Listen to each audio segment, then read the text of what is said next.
tu schody, takzvaný piss spot. Chcem upozorniť, že polka steny sú vlastne kachličky. V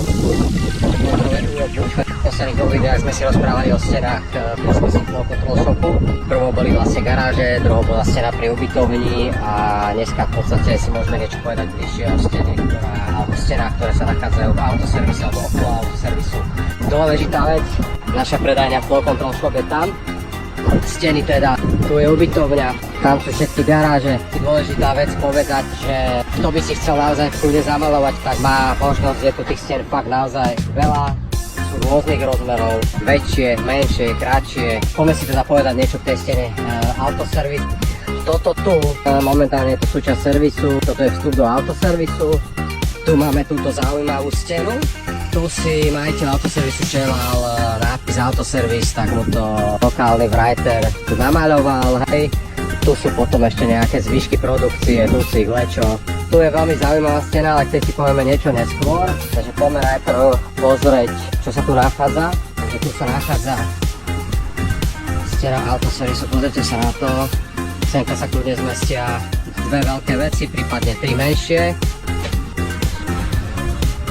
Veľkou výhodou tejto steny je, že drvivú väčšinu času maluješ v tieni. Hej. To znamená, počas leta je to úplne ideálne, dá sa tu schovať doslova pred tým slnkom, dá sa tu v kľude malovať.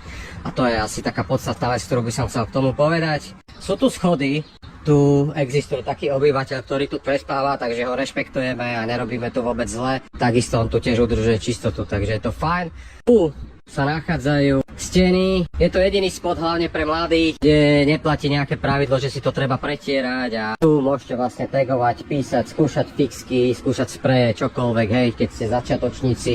Nikto to nerieši v podstate, či niekomu krosete vec alebo nie nejakým tagom, takže na rozdiel od týchto stien, ktoré sú samozrejme súčasťou legálnej zóny a niektorí writeri sú na to veľmi hákliví, hlavne keď deti chodia tam a krosujú im tie veci. Nevedomky, tento spot zaujímavý, takzvaný piss spot.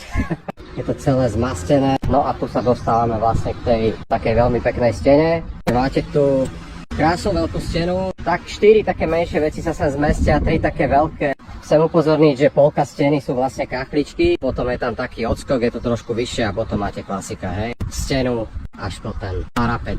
Veľmi zaujímavá stenka.